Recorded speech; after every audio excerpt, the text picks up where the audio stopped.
Hello everyone, welcome to our YouTube channel. हमारा आज का session again Delhi University entrance test 2022 से रिलेटेड है, जहाँ हम लोग कुछ और इंपॉर्टेंट एमसीक्यूज़ पे डिस्कशन करने वाले हैं। हमने ऑलरेडी डिस्कशन सेशंस डाले हुए हैं related two important MCQs and हम ये ट्राई करेंगे कि 17 अक्टूबर के पहले बहुत सारे आपको इंपॉर्टेंट एमसीक्यूज़ आपके साथ डिस्कस कर लें सो दैट आपकी ज़्यादा से ज़्यादा प्रिपरेशन हो पाए। ये जितने भी क्वेश्चंस हैं ना, ये एनटीए बेस्ड है, तो इनकी प्रैक्टिस बहुत अच्छे से करना, क्योंकि अब सेम पैटर्न पे ही क्वेश्चंस आते हैं। देखो, हमारे पास सबसे पहला क्वेश्चन है, the best level of output for a perfectly competitive firm in short market is a point where P is equal to MR is equal to MC provided that. देखो, इस सिचुएशन में होना क्या चाहिए ना कि एवरेज वेरिएबल कॉस्ट की coverage होनी चाहिए। दो तरह का कॉस्ट होता है, एक वेरिएबल कॉस्ट और एक फिक्स कॉस्ट।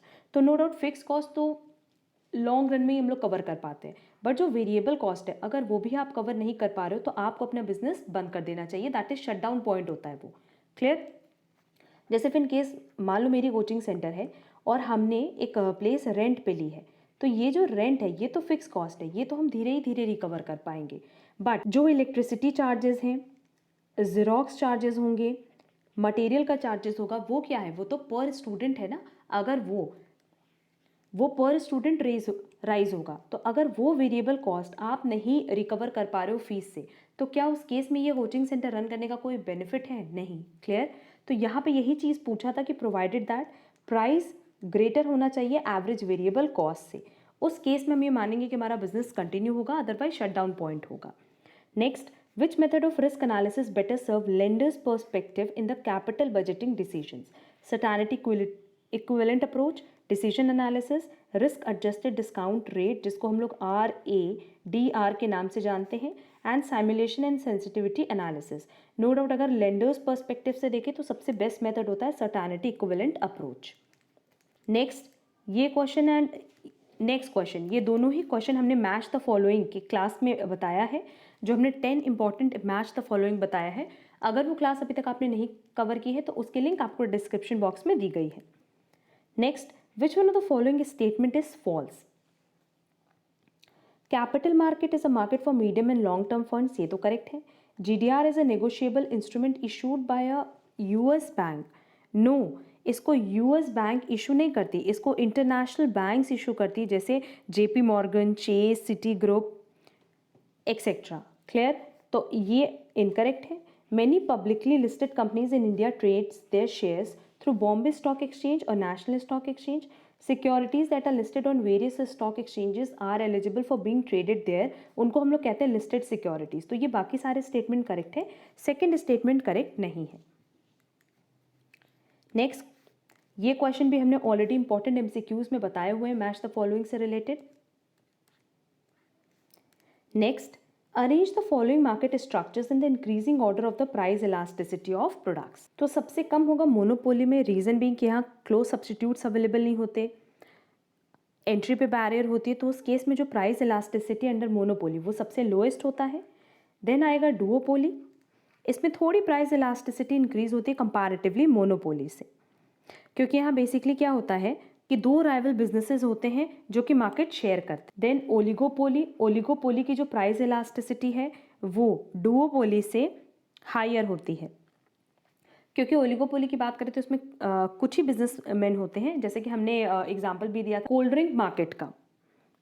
देन नेक्स्ट हमारा मोनोपोलिस्टिक कंपटीशन, मोनोपोलिस्टिक कंपटीशन की प्राइस इलास्टिसिटी हायर होती है कंपैरेटिवली ओलिगोपोली की। एंड लास्ट होता है प्राइस परफेक्ट कंपटीशन, जिसमें सबसे हाईएस्ट प्राइस इलास्टिसिटी होगी। रीजन बीइंग इसमें बहुत सारे सेलर्स हैं, बहुत सारे बायर्स हैं, किसी भी तरह का कोई बैरियर नहीं है। क्लियर? तो जो करेक्ट सीक्वेंस है वो है monopoly, that is B, then duopoly, then oligopoly, then monopolistic competition, then perfect competition, जो कि ऑप्शन 2 में दिया है, तो करेक्ट आंसर होगा 2। Next, which of the followings can be categorised as information processing services? Option है legal services, health care, education, management consultancy. Correct answer होगा first, legal services. Then match the following की बात करें तो again ये question हमने already upload किया हुआ है, क्योंकि बहुत important MCQs exam point of view से, तो हमने वहाँ पर डिटेल डिस्कशन किया है। Next, which of the following are the correct statement with regard to positive skewed distribution. अब देखो ये जो स्टैटिस्टिक्स के क्वेश्चन है, बहुत सारे स्टूडेंट पूछते हैं कि मैम स्टैटिस्टिक्स के एमसीक्यूज कहाँ से करें।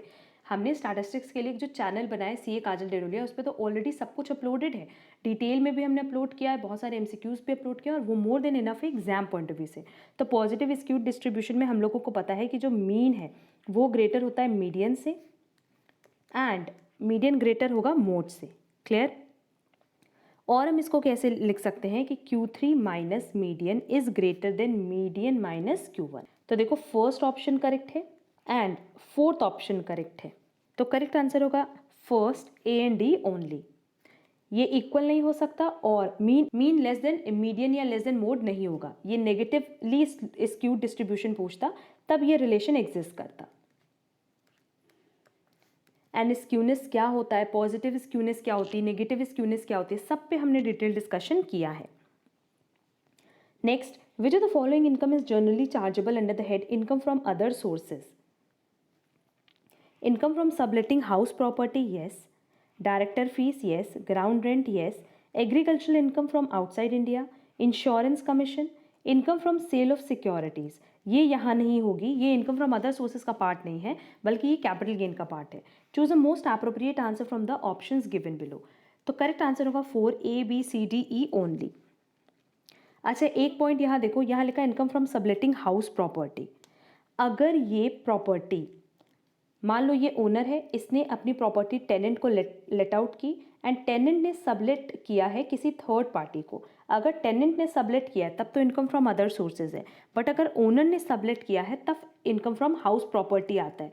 तो हम ये मानेंगे कि ये जो income from subletting house property है ये किसकी तरफ से सबलेट हो रही है, फ्रॉम टेनेंट। क्लियर? तो करेक्ट आंसर होगा D.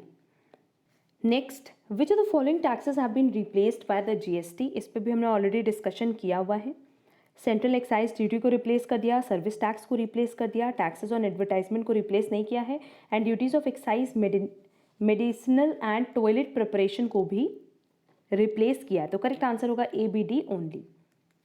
Next, which of the following are included in person under section 17 subsection 1। Same point पे हमने पहले डिस्कशन किया हुआ है। एचयूएफ भी इंक्लूड करता है, कंपनी भी, फर्म भी, individual, local authority, association of person, ये सब ही पर्सन की डेफिनेशन में आते हैं।